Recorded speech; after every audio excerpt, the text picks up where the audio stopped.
그래, 그 다음은 당신을 보았습니다 할게요. 한용운의 시. 이 시는, 한용운은 너희가 알다시피 어떤 사람이냐면 승려면서 스님, 시인이면서 독립운동가예요. 그래서 한용운 시인의 시에서 당신이 나오잖아요. 그러면 이 당신을 어떻게 해석을 해야 되냐? 일단 절대자, 부처님, 또는 부처님의 진리, 절대 진리, 또는 진짜 연인, 또는 조국, 이렇게 생각해야 돼요. 항상. 알겠죠? 이 한용운 씨는 근데 매년 나오는 것 같아요. 그렇게 생각해야 돼. 그래서 이 시도요, 당신에 대한 그림을 절실하게 느끼고 있는데, 이 당신이 누구냐? 여기서 구원의 표상이에요. 여기서는 조금 다르긴 한데, 불의에 항거할 수 있는 원동력. 근데 그 넓은 의미로 보면 이게 다 돼요. 조국도 되고 연인도 되고.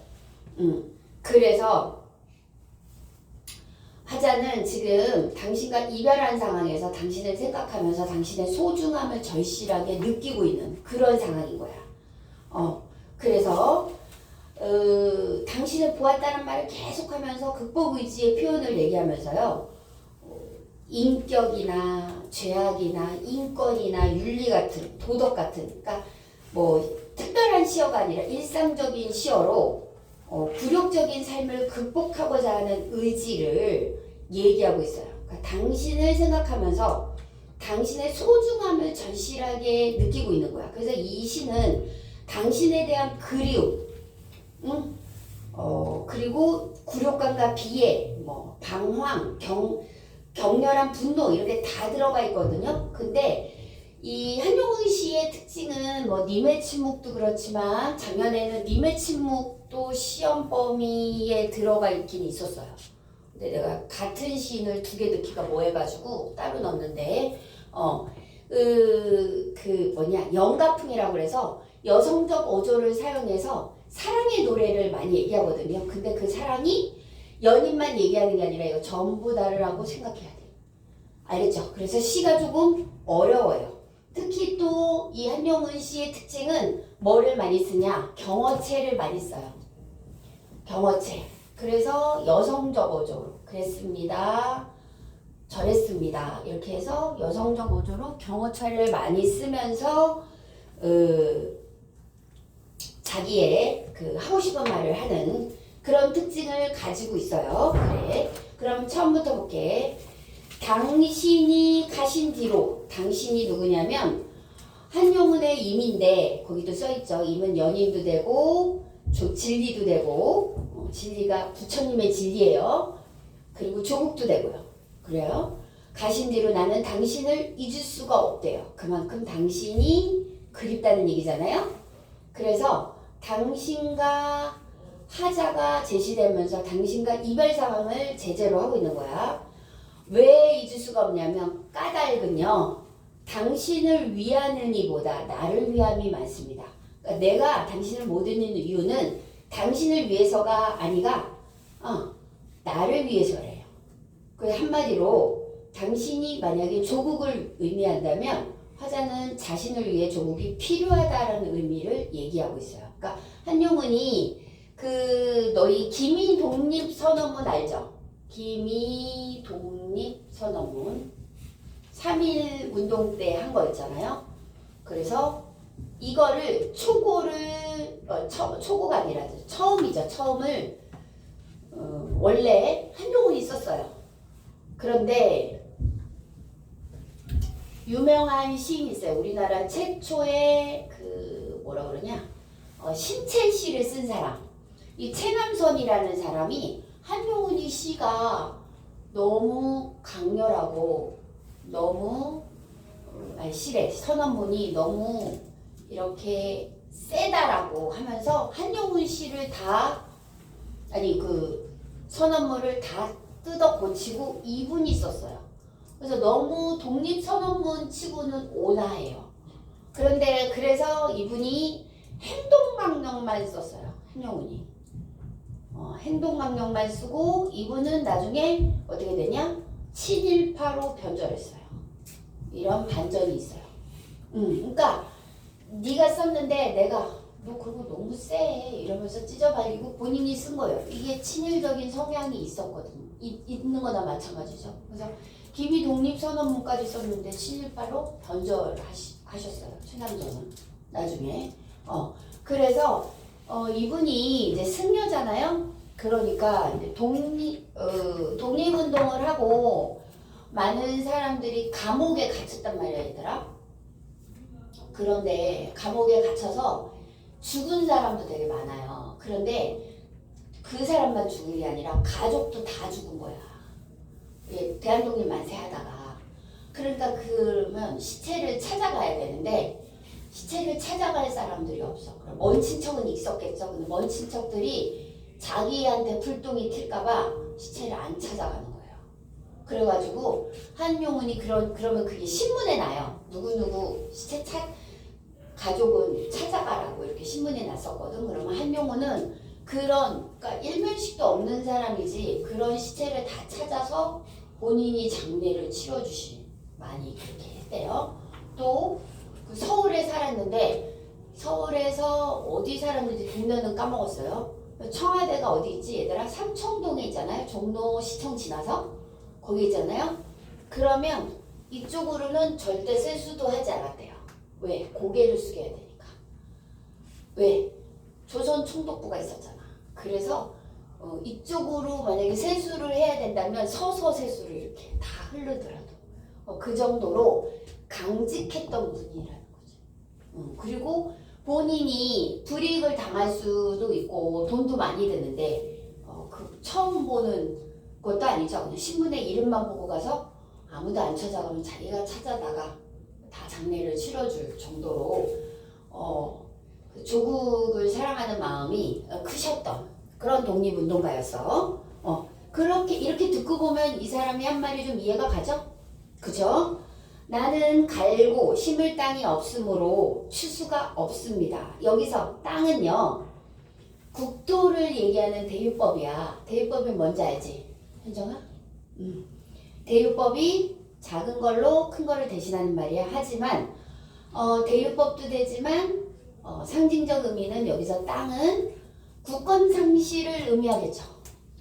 국권상실. 그쵸? 사실은 땅도 없죠. 우리나라 땅이 아니잖아. 일본 땅이었잖아. 그때는 일제니까. 그치? 그래서 땅도 빼앗겼지만 국권도 빼앗긴 국권상실을 의미하고 있습니다. 그래서요. 갈고 심을 땅이 없으므로 추수가 없어요. 왜? 땅이 없는데 어떻게 거기다가 농사를 지어? 그러니까 농사를 못 지니까 수확할 것도 없죠. 그래서 한마디로 국권상실의 절망적 현실을 그대로 나타내는 거야. 저녁거리가 없어서 당연히 수확한 게 없으니까 저녁거리가 없겠죠?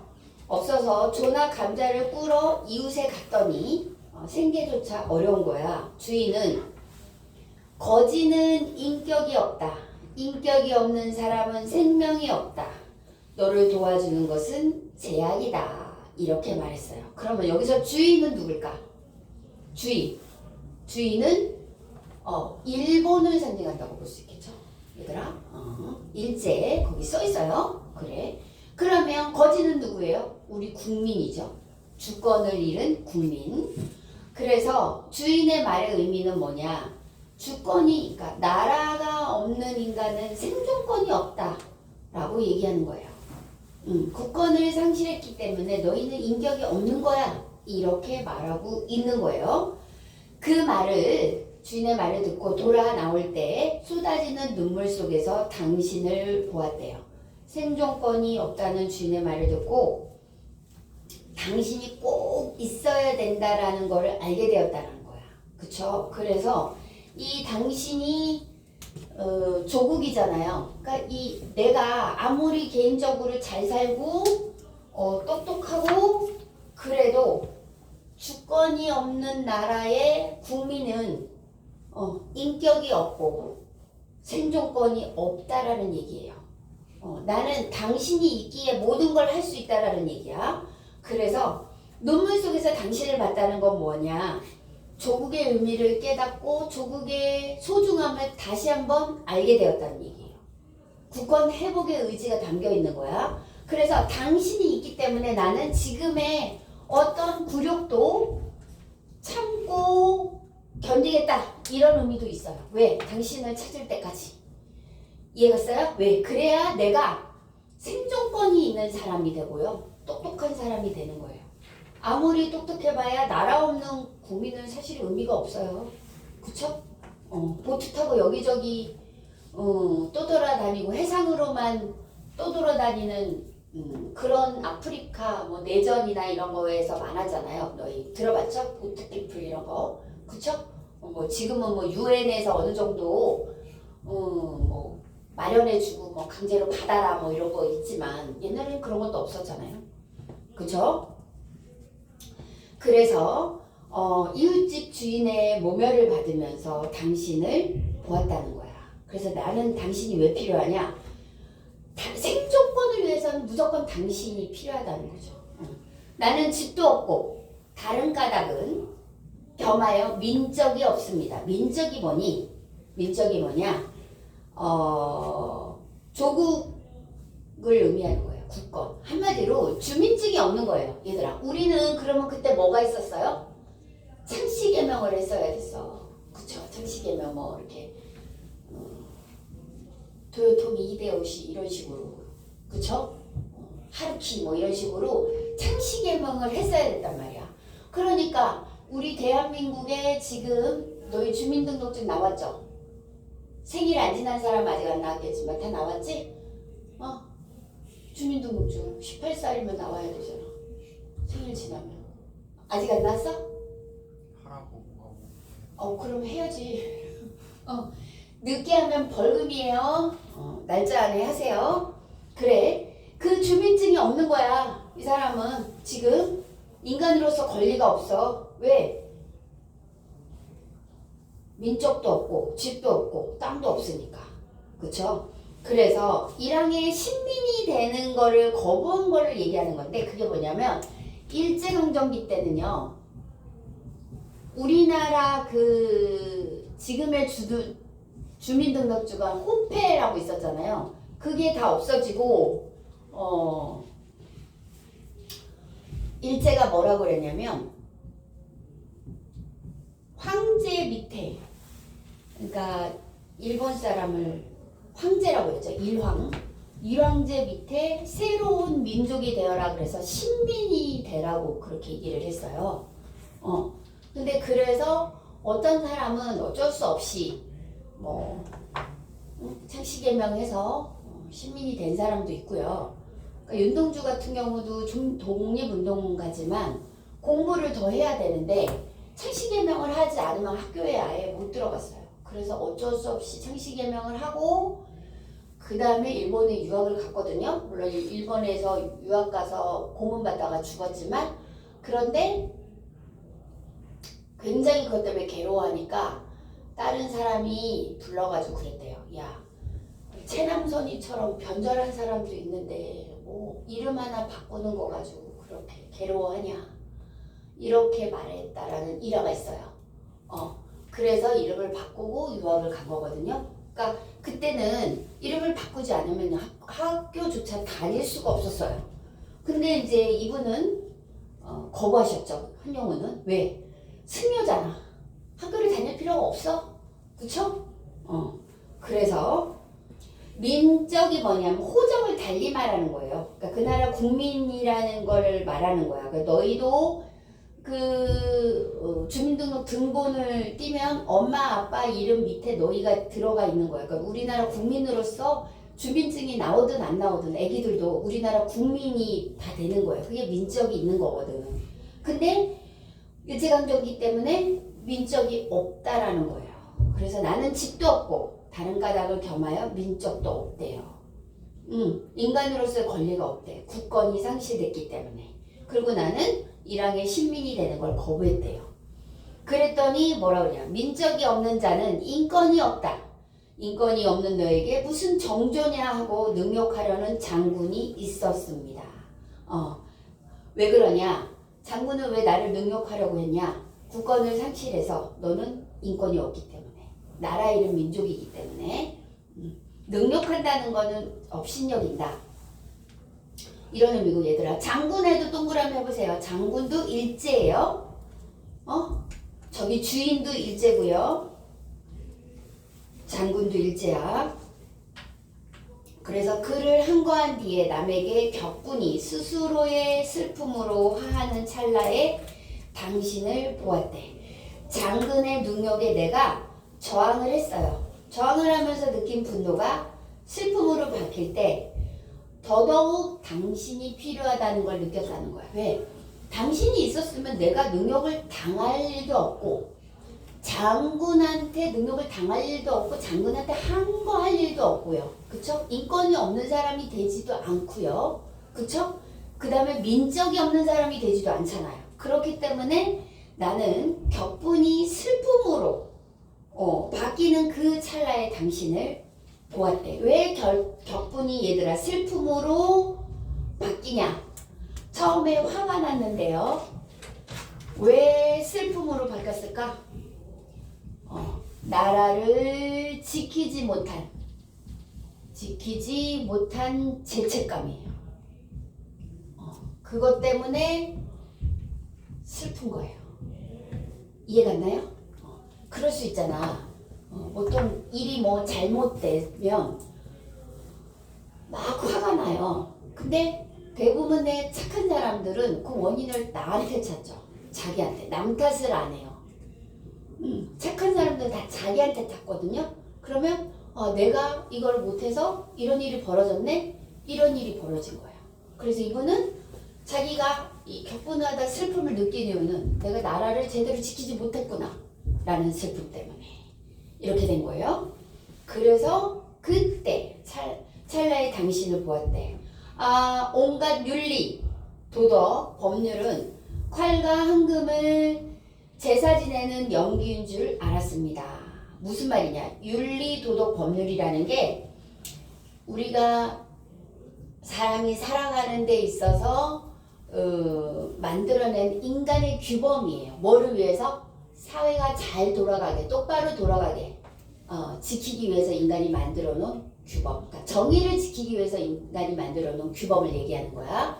그 법률은 콸과 황금을 제사 지내는 연기인 줄 알았대요. 그게 무슨 말이냐?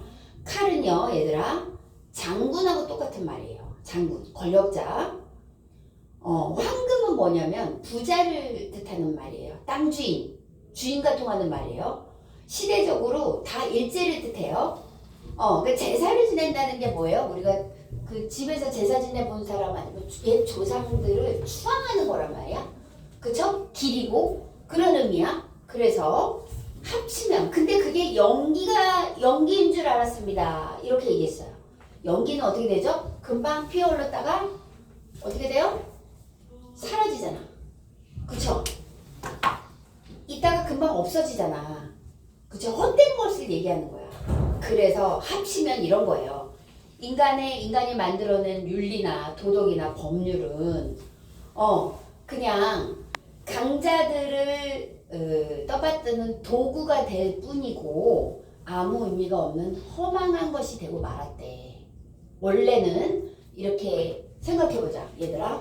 선사시대부터 한번 생각을 해봐. 선사시대 때는 뭐 법이라는 게 없었겠죠? 근데 이제 사람이 점점 많아지고 그러다 보니까 어느 나라나 그런 법이 조금씩 생겼어요. 살인하지 말아라. 그리고 뭐 걔가 나의 눈을 때렸으면 나도 걔 눈을 때려라. 처음에 그런 눈에는 눈, 이에는 이 이런 게 생겼잖아요. 그게 왜 생긴 거야? 같이 공동체를 이루며 살다 보니까 다 같이 편안한 걸 만들기 위해서 그런 규범이라는 게 생겼어. 근데 지금 보니까 그런 규범이 아무 의미가 없다는 거야. 뭐가 됐습니까? 그런 규범을 지키고 우리가 살았는데, 그쵸? 언제부터? 고조선 시대부터 조선 시대까지 살았는데 그런 법이 있는데 일본은 우리나라에 와서 우리를 짓밟고 있어요. 그러니까 걔네는 그런 법이 없나? 있어요. 있는데 우리는 개돼지가 된 거 아니야. 그쵸? 그러니까 그거는 한낱 헛된 연기가 된 거라는 얘기예요. 규범이나 한마디로 규범, 법, 정의 이런 것들이 일본도 있고 우리도 있어. 근데 걔네는 그걸 뻔히 알면서 우리나라에 와서 우리나라 사람들을 핍박하고 잡아가고 아무렇지도 않게 죽이고 그랬단 말이야. 그렇기 때문에 이런 게 모두 다 헛된 연기일 뿐이라는 얘기예요. 무슨 말인지 알겠어요? 그쵸? 그러니까 우리가 이렇게 생각해봐. 지금 우리나라도 법이 있어. 살인하지 말라. 그쵸? 뭔가 법이 있죠? 남을 다치게 하면 안 되고 남의 재산을 빼앗으면 안 돼. 근데 어느 날 갑자기 일본 사람들이 다 와서 우리나라 사람을 아무렇게나 죽이고 우리 재산을 다 뺏었잖아. 그러니까 이런 게 무슨 소용이야? 허무한 거죠. 연기처럼 날아갔다는 얘기예요. 그런 의미를 가지고, 그러니까 제국주의를 비판하는 의미예요, 사실은. 제국주의를 비판하는 그런 의미를 가지고 있는 거예요. 연기인 줄을 알았습니다. 영원의 사랑을 받을까?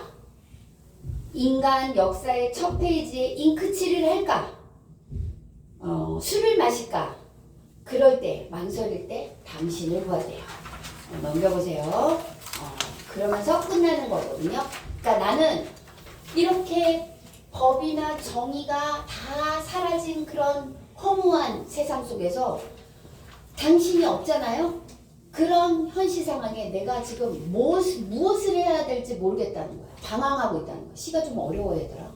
갈등하면서 방황하면서 당신이 꼭 필요하다. 이렇게 느끼는 거예요. 알겠어요? 그러면 하나씩 볼게요. 영원의 사랑이라는 거는 종교에 기이하거나 또는 죽음을 얘기하고요. 인간 역사의 첫 페이지에 잉크칠을 할까?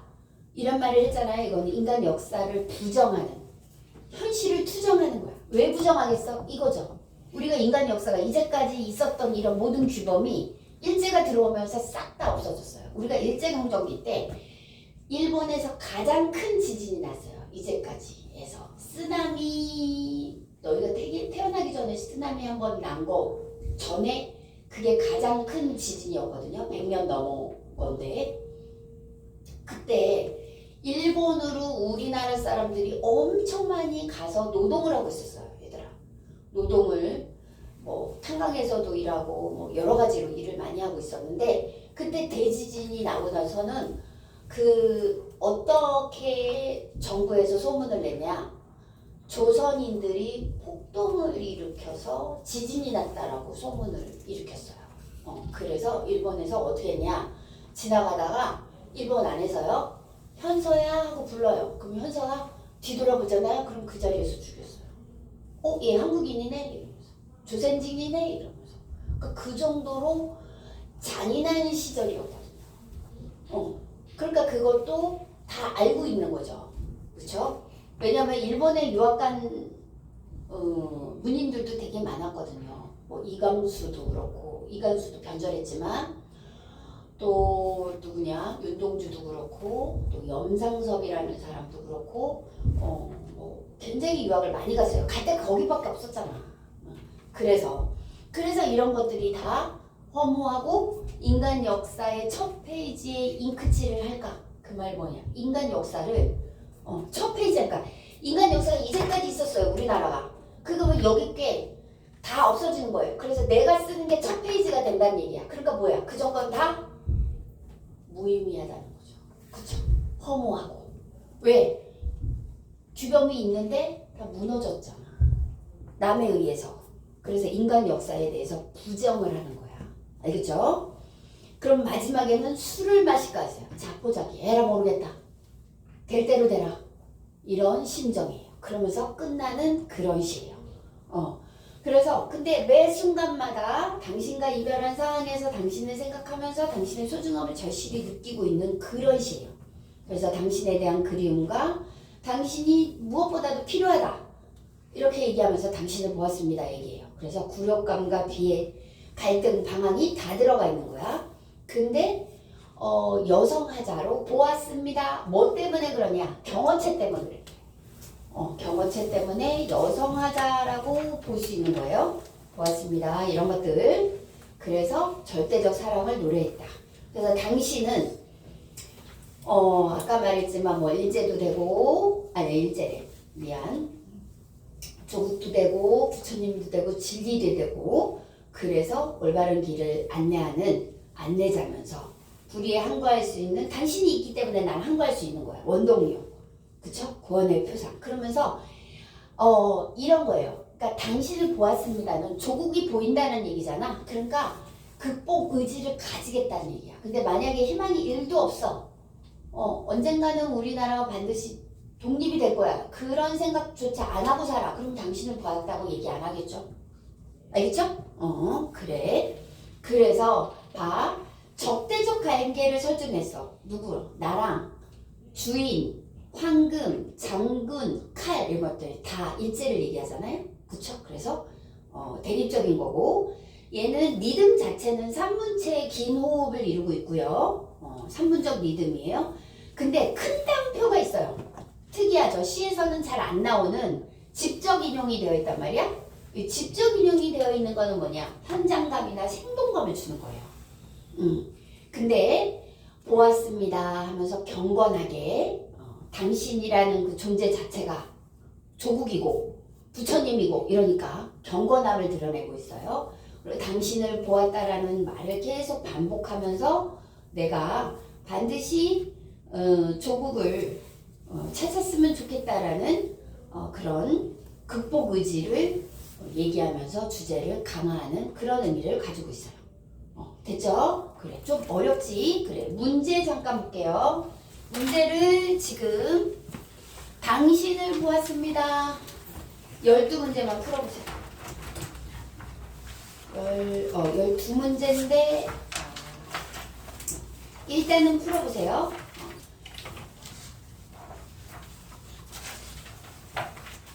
중간에 그 시는 안 배운 시는요. 선생님이 토요일날 해줄게요. 일단은 맞든 틀리든 한번 해보세요. 그러면서 시가 계속 많이 배울 수 있는 거예요.